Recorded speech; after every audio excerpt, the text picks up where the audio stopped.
నమస్తే అందరికీ నమస్కారం. వెల్కమ్ టు మనం టీవీ. నేను మీ పవన్ బెసవాడ. మనతో పాటు శేఖర్ భాష గారు, ప్రముఖ ఆర్జే ఉన్నారు. నమస్తే. నమస్తే. ఇక్కడ లావణ్యకి, రాజ్ తరుణ్‌కి ఆల్రెడీ పెళ్లయిపోయింది. దానికి సంబంధించిన వీడియోని మనం ఇప్పుడు స్క్రీన్ పైన చూస్తున్నాం. వాళ్ళ అమ్మ అంటే రాజ్ తరుణ్‌కి సంబంధించిన వాళ్ళ అమ్మా నాన్నగారి దగ్గర వాళ్ళిద్దరు ఆశీర్వాదం తీసుకోవటం, వాళ్ళు ఆశీర్వదించడం, పిల్లా పాపలతో సుఖముండండి, మాకు ఒక మనవరాలనో, మనవడిని ఇవ్వండి అంటూ వాళ్ళు ఆశీర్వదించడం క్లియర్‌గా తెలుస్తుంది. ఈ వీడియో గురించి ఏం చెబుతారు ముందు? దీని తర్వాత ఇప్పటికే లావణ్య, రాజ్ తరుణ్ ఆ ఇంటిని ఏదైతే ఇంటి గురించి ఇష్యూ జరుగుతుందో, ఆ ఇంటిని ఒక ప్రముఖ పొలిటీషియన్‌కు అమ్మేశారని చెప్పేసి వార్తలొస్తున్నాయి. అందులో ఎంత నిజం ఉంది? దీనిపైన మీరేం చెప్తారు?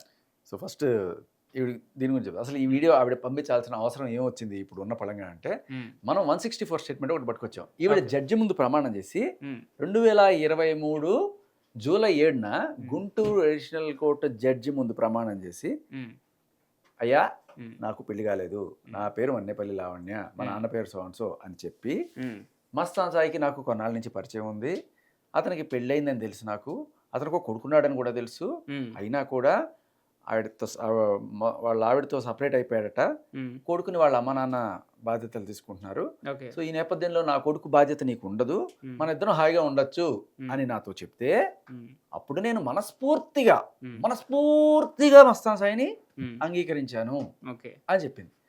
అండ్ ఆవిడ పెళ్లి కాలేదని చెప్పింది, అది కూడా జడ్జి ముందు చెప్పింది. అలాగే మస్తాన్ సాయి ప్రపోజ్ చేస్తే మనస్ఫూర్తిగా అంగీకరించానని చెప్పింది. తర్వాత మస్తాన్ సాయితో ఎప్పటి నుంచో రిలేషన్లో ఉన్నాను, ఆ రిలేషన్ వల్ల సరే అంటే మరి అంగీకరించిన తర్వాత ఇది రేపు ఎట్లా అవుతుందమ్మా అని అడుగుతారు కదా, రేప్ కేసు పెట్టింది మస్తాన్ సాయి. అంటే సార్ ఆ రోజు నేను అంగీకరించలేదు, అంతకుముందు గత కొన్ని నెలలుగా మాకు జరుగుతోంది, కానీ ఆ రోజు మాత్రం జరిగింది అంగీకారంతో కాదు, కాబట్టి అది రేపే కదా సార్, అంతే కదా సార్ అని చెప్పి అక్కడ చెప్పింది.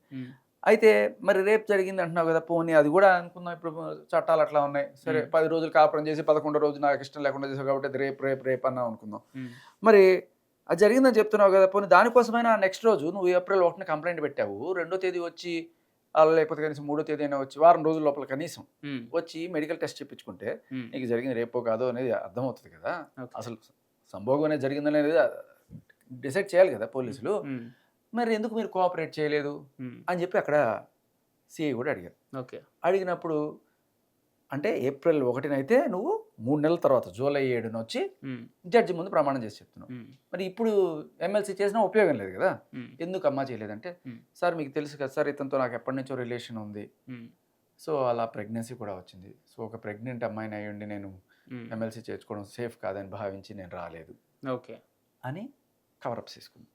సో ఇప్పుడు ఏంటి, అతనితో శారీరక సంబంధం ఉన్నమాట ఒప్పుకుంది, అండ్ అలాగే అతను ప్రపోజ్ చేస్తే మనస్ఫూర్తిగా అంగీకరించానని చెప్పింది, అండ్ పెళ్లి కాలేదని చెప్పింది, ఇవన్నీ చెప్పింది, జడ్జి ముందు ప్రమాణం చేసి చెప్పింది, దీన్ని నువ్వు కాదనలేవు.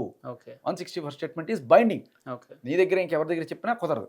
ఇన్నాళ్ళు మరి ఇప్పుడు కవరప్ చేయాలి కదా, అందుకని చెప్పి ఈ వీడియో రిలీజ్ చేసింది. సో ఇంతకీ ఈ వీడియోలో కూడా ఆవిడ ఎడిటింగ్ టెక్నాలజీ, మీకు ఎవరైనా మంచి ఎడిటర్ కావాలంటే తీసుకోండి ఆవిడని, ఊరికి అలా వీడియో చూసి వదిలేకండి, నిజంగా జాగ్రత్తగా గమనిస్తే ఇందులో పెళ్ళయింది అని చెప్తుంది కదా, పెళ్ళయిందా కాలేదా నేను ఇప్పుడే మీకు ప్రూవ్ చేస్తాను, ఈ వీడియో ప్లే చేయండి.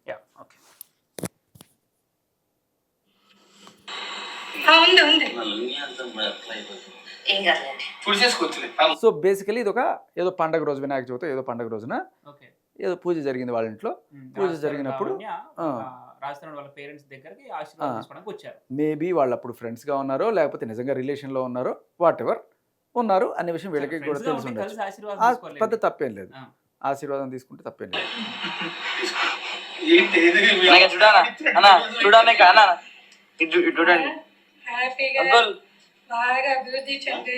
కట్ బాగా అభివృద్ధి చెంది అనగానే కట్ ఫ్రేమ్ మారిపోద్ది, పాజ్ వస్తుంది, మీరు మళ్ళీ గమనించండి, ఇక్కడ చాలా జాగ్రత్తగా గమనించండి.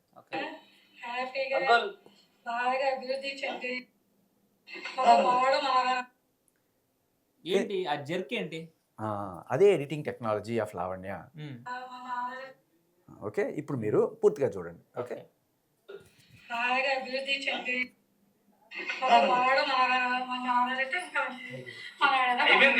మనవన్నో మనవరాలనో కనండి. సో బేసికల్లీ ఇక్కడ ఆ మధ్యలో మిస్ అయిన పార్ట్ నేను చెప్పండి. హ్యాపీగా బాగా అభివృద్ధి చెంది పెళ్లి చేసుకుని మనవన్నో మనవరాలనో కనండి, ఇదే కదా ఆశీర్వాదం. ఓకే, సో ఒకవేళ గనక అక్కడ అది కట్ చేయాల్సిన అవసరం ఎందుకు వచ్చింది అంటే పెళ్లి చేసుకొని వాళ్ళ అమ్మ నాన్న ఏం కోరుకుంటున్నారు, ఎవరమ్మ నాన్న అయినా సరే ఇద్దరు మేము లవ్ చేసుకుంటున్నాం అంటే హ్యాపీగా పెళ్లి చేసుకొని శుభ్రంగా పిల్లల్ని కానండి అని ఆశీర్వదించింది. కానీ ఇప్పుడు ఆ పెళ్లి చేసుకొని అనే వర్డ్ కనుక ఇక్కడ వచ్చింది అనుకో, దాని అర్థం ఏంటి, పెళ్లి కాలేదు అని తెలిసిపోతుంది కాబట్టే పెళ్లి చేసుకొని అన్నారు. ఓకే, మరి ఇప్పుడు ఆ పెళ్లి చేసుకుని అనే వర్డ్ ఉంటే దట్ ఇట్ సెల్ఫ్ ప్రూవ్స్. అవును, అందుకని ఆ టెక్నాలజీ మీరు మళ్ళీ ఒకసారి మీ చెవులారా కళ్ళారా గమనించండి. హ్యాపీగా బాగా అభివృద్ధి చెంది వాడు మన నాన్నైతే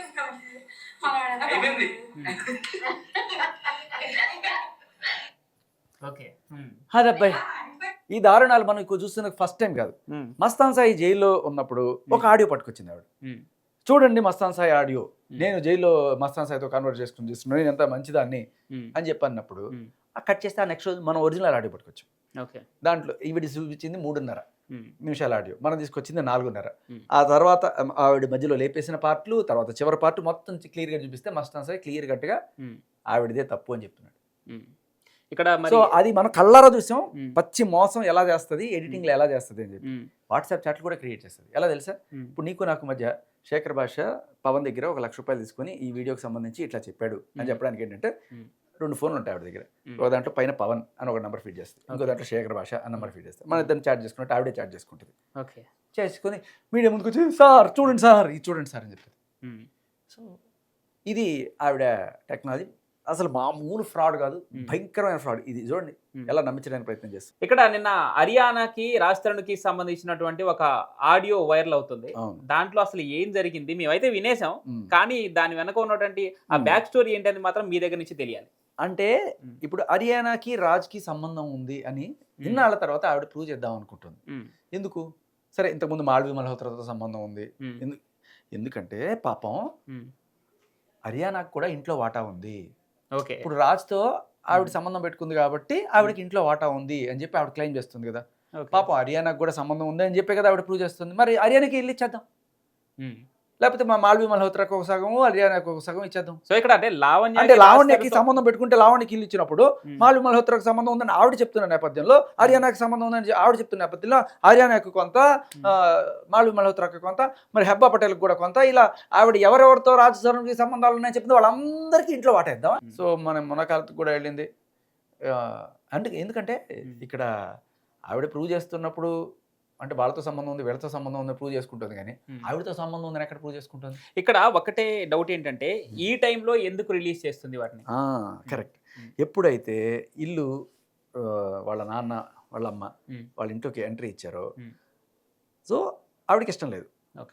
ఈ ఇల్లు నాది, ఎట్లా అడుగు పెడతారు మీరు, ఇల్లు తిరిగి మీకు సొంతం కానివ్వను, ఇల్లు నాది, నేను కబ్జా చేశాను, నాకు దీని జోలికి వస్తే నీ సంగతి చూస్తా అని బ్లాక్ మెయిలింగ్. మళ్ళీ ఏంటి, రాజ్ మీడియా ముఖంగానే చెప్పింది, ఇవి ఎన్నాళ్ళు దాచిపెట్టుకున్నా ఇవన్నీ వదిలేస్తా, ఇవన్నీ రిలీజ్ చేసేస్తా అంటే ఏంటి, అందరివి ఇలా దాచిపెట్టుకొని బ్లాక్మెయిల్ చేస్తూ డబ్బులు గుంజుకుంటూ కబ్జాలు చేస్తూ బతుకుతుంది.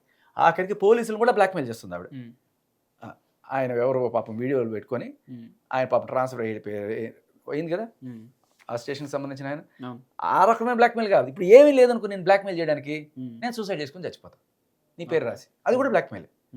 పోలీస్ స్టేషన్కి వెళ్ళి పోలీస్ స్టేషనే బ్లాక్మెయిల్ చేస్తుంది. బేసికలీ ఇప్పుడు ఒక తప్పుడు కేసు పెట్టింది పోయి నన్ను కొట్టేశారు, 15 మంది వచ్చారు నన్ను కొట్టేశారు, ఒక్క దెబ్బ ఒక గీత ఏమన్నా ఉందా, ఇంట్లో చూపిస్తుంది. మళ్ళీ ఇంట్లో పగిలిపోయిన వస్తువులు ఇంట్లో తలిపేసుకుని నువ్వే పగల కొట్టుకున్నావేమో ఎవడో తెలుసు. మొన్న ఆ ఇష్యూ జరిగిన రోజు కోర్టుకి ఏదో సీసీటీవీ ఫుటేజ్ అవన్నీ ఇస్తా అని చెప్పింది. ఇంట్లో 10 మంది వచ్చి నన్ను అక్కడెక్కడ టచ్ చేసి కోర్టుకి ఇవ్వడం ఏంటండి, అసలు ఎఫ్ఐఆర్ అయితే కదా తర్వాత కోర్టుకి వెళ్ళేది. ఎఫ్ఐఆర్ అవడానికి కనీసం నువ్వు మినిమం ప్రాథమిక ఆధారాలు చూపించాలి. ప్రైమా ఫేసి అంటే ప్రాథమిక ఆధారాలు ఇస్తే అప్పుడు ఎఫ్ఐఆర్ అవుతుంది. నేను కొట్టినట్టుగా కానీ, తిట్టినట్టుగా కానీ, లేకపోతే మీరు దాడి జరిగినట్టుగా కానీ ఏదైనా ఒక్క ఆధారం నువ్వు ఇచ్చా. ఇప్పటికీ లావణ్య ఉంటున్న ఆ ఇంట్లో అంటే రాజ్ తరుణ్కి సంబంధించి అంటే వీళ్ళని ఏదో రకంగా ఇప్పుడు వృద్ధ దంపతులు వీళ్ళు కొట్టారంటే ఎవరు నమ్మరు, కాబట్టి ఎవరో వచ్చి నన్ను కొట్టారు వీళ్ళు తీసుకొచ్చి కొట్టించారు అని చెప్పి వీళ్ళ మీద ఏదో రకంగా మనుషులను బ్లాక్మెయిల్ చేయాలి. ఇక్కడ ఇప్పుడు ఇంకా ఏదో అకృత్యాలు జరుగుతున్నాయి ఆ ఇంట్లో అని చెప్పేసి డౌట్ వచ్చిందంట, మరి నిజమేనా? అందుకనే కదా వీళ్ళు వచ్చింది. అందుకేనా అంటే రాజ్ తరుణ్ పంపించాడా స్వయంగా వీళ్ళని? రాజ్ తరుణ్కి పంపించడానికి అంటే రాజ్ తరుణ్ కన్నా ఆయన పెద్ద ఆయన హీ కెన్ టేక్ యాక్చువల్గా మనం కూడా అడగడం జరిగింది ఆ రోజు రాజ్ తరుణ్ గారి తండ్రి గారిని మనం అడగడం జరిగింది. ఇక్కడ మీ వెనక రాజ్ తరుణ్ ఉండే మిమ్మల్ని ఇక్కడ వరకు పంపించాడా, ఇంట్లోకి వెళ్ళండి అది మన ఇల్లు అని చెప్పి రాజ్ తరుణ్ పంపించాడంటే మేము వచ్చిన విషయం రాజ్ తరుణ్కి తెలియదు అని చెప్పి ఆయన గారు చెప్పడం జరిగింది. విషయం మరి తెలియకుండా ఎందుకు వచ్చారు? పాయింట్ ఏంటంటే రాజ్ తరుణ్ భయస్తుడు, రాజ్ తరుణ్ ఈ పని ఎప్పుడో చేస్తుండాల్సింది, అలా చేయకుండా తాత్సారం చేసుకుంటూ షూటింగ్లు అని చెప్పి తిరుగుతున్నాడు. ఓకే. ఇంకో పక్క ఏంటంటే వీళ్ళకి నోటీసుల మీద నోటీసులు వస్తున్నాయి. ఎవరికి? రాజ్ తరుణ్ అండ్ ఫ్యామిలీకి. ఏంటంటే ఈ అపార్ట్మెంట్లో ఇంటి నంబర్ 13లో చాలా మీరు చెప్పినట్టుగా కృత్యాలు జరుగుతున్నాయి. డ్రగ్స్ కావచ్చు, లౌడ్ సౌండ్స్ కావచ్చు, ఆవిడ ఎవరెవరినో అనాథరైజ్డ్ పర్సన్స్ తీసుకొచ్చి అర్ధనగ్నంగా డాన్సులు కావచ్చు, లేకపోతే స్విమ్మింగ్ పూల్లో వీడియోలు కావచ్చు, ఇవన్నీ కూడా ప్రశ్నిస్తే వాళ్ళనే గట్టిగా తిట్టడం, కనీసం మెయింటెనెన్స్ కూడా కట్టకుండా చాలా దారుణంగా ఉందండి పరిస్థితి. సో దయచేసి ఇటువంటివి మేము ఎంకరేజ్ చేయం. ఆల్రెడీ ఆవిడ ఒక క్రిమినల్, 45 రోజులు చెంచల్గూడ జైల్లో ఉండొచ్చిన మనిషితో ఇట్లా మేమందరం కూడా చేసుకుంటున్నాం అంటే ఒక ఎలైట్ కమ్యూనిటీలో మా కర్మ అనుకుంటున్నాం అది. సో అటువంటి వాళ్ళు మీరు ఇక్కడ ఉండించడమే తప్పు. బట్ ఆవిడ ఉంటూ మళ్ళీ ఇంకా అదే కంటిన్యూ అవుతే ఈ కమ్యూనిటీకే చెడ్డ పేరు. దీనికి రెస్పాన్సిబిలిటీ మీరే తీసుకోవాలి. Because it is your flat, you are allowing this person. ఆ అమ్మాయి చేసే అన్నిటికీ నువ్వే రెస్పాన్సిబుల్ అవుతావు అని చెప్పి 1 కాదు 2 కాదు 3 నోటీసులు వచ్చినాయి. సో ఇప్పుడు ఏమవుతుంది? రాజ్ తరుణ్ మీద ఇద్దరు కేసు పడవచ్చు. మీరు ఇట్లాంటి అసాంఘిక కార్యకలాపాలు చేస్తున్న వ్యక్తులను ఇక్కడ తీసుకొచ్చి మా కమ్యూనిటీ పరువు తీస్తున్నారని. లేదు, ఆ ఇంటిని సొసైటీ వాళ్ళు మొత్తం హ్యాండ్ ఓవర్ చేసేసుకుని ఇవన్నీ అయ్యేదాకా చేసేసేయచ్చు. ఈ టైంలో మొత్తం ఇల్లు చేజారిపోతుంది అని చెప్పి వాళ్ళు భావించి ఇవి ఏమన్నా ఉన్నాయా లేదా అనేది ప్రూవ్ చేసి చూసుకుందాం అని చెప్పి ఆయన వచ్చారు. వృద్ధ దంపతులు కాబట్టి వాళ్ళకి సహాయార్థం 2-3 వచ్చి ఉంటారు. సో వాళ్ళని లోపలికి పోనివ్వకుండా ఉండడానికి ఏం చేయాలి? వీళ్ళని కొట్టేశారు, వీళ్ళని తప్పేశారు. అది తేలితే కానీ నేను ఇక్కడ చేయను. నిన్న మరి పోలీస్ స్టేషన్లో కేసు నమోదు చేసినట్టు తెలుస్తుంది. లావణ్య, మీరు కూడా ఉన్నారా ఆ కేసులో?